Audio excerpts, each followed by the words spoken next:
Hi hello welcome to TV health channel.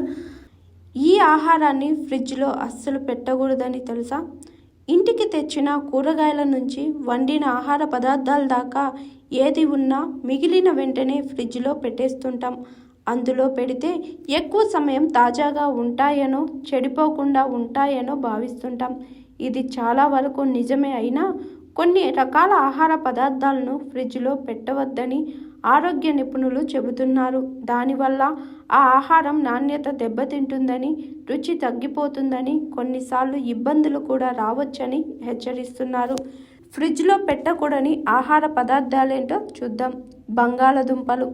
ఆలుగడ్డలను శీతాకాల ఉష్ణోగ్రత వద్ద నిల్వ చేసినప్పుడు వాటిలోని పిండి పదార్థాలు చక్కెరలుగా మారిపోతాయని, ఇది బంగాళదుంపల నుంచి నాణ్యతను తగ్గించేస్తుందని నిపుణులు చెబుతున్నారు. పైగా షుగర్స్ పెరిగిన ఆహారం కూడా ఆరోగ్యానికి మంచిది కాదని స్పష్టం చేస్తున్నారు. రెండవది టమోటాలు. టమోటాలను అతి శీతాకాల ఉష్ణోగ్రత వల్ల నిల్వ చేస్తే వాటి టెక్స్చర్స్ దెబ్బతింటుంది, ఫ్లేవర్స్ చెడిపోతుంది. అందువల్ల టమోటాలను కాస్త కాయలుగా ఉన్నవే తెచ్చుకొని సాధారణంగా నిల్వ చేసుకోవాలని నిపుణులు సూచిస్తున్నారు. పళ్ళుగా మారిన కొద్దీ వినియోగించుకోవచ్చని చెబుతున్నారు. మూడవది ఉల్లిపాయలు.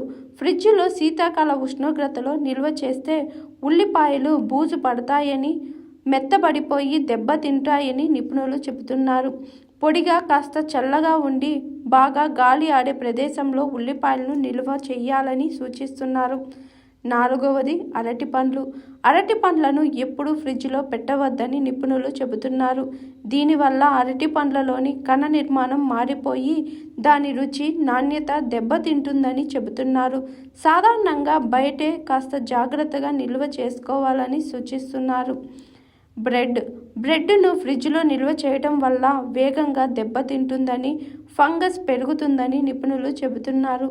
వెలుతురు పడని కాస్త చల్లగా ఉండే ప్రదేశంలో పెడితే చాలని వివరిస్తున్నారు.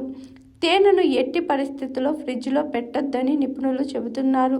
దానివల్ల తేనె గడ్డగట్టి చక్కెరలు విడివడి దాని సహజ లక్షణాలు పోతాయని స్పష్టం చేస్తున్నారు.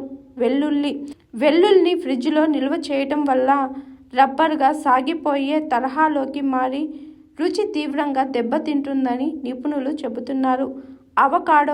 అవకాడోలను ఫ్రిడ్జ్లో పెట్టడం వల్ల వాటి కణజాలం గట్టిగా అయిపోయి తినడానికి వీలు లేకుండా ఇబ్బందిగా మారుతుందని, వాటిని బయట ఉంచడమే మంచిదని వివరిస్తున్నారు ఆరోగ్య నిపుణులు. హాయ్ ఎవ్రీవన్, నేను మీ Pavani. Please like, share and subscribe GRTV. Hi, I'm Jyoti Singh. Please like and subscribe GRTV channel. అందరికీ నమస్కారం. నా పేరు Sambit. Please like and subscribe GRTV. Thank you.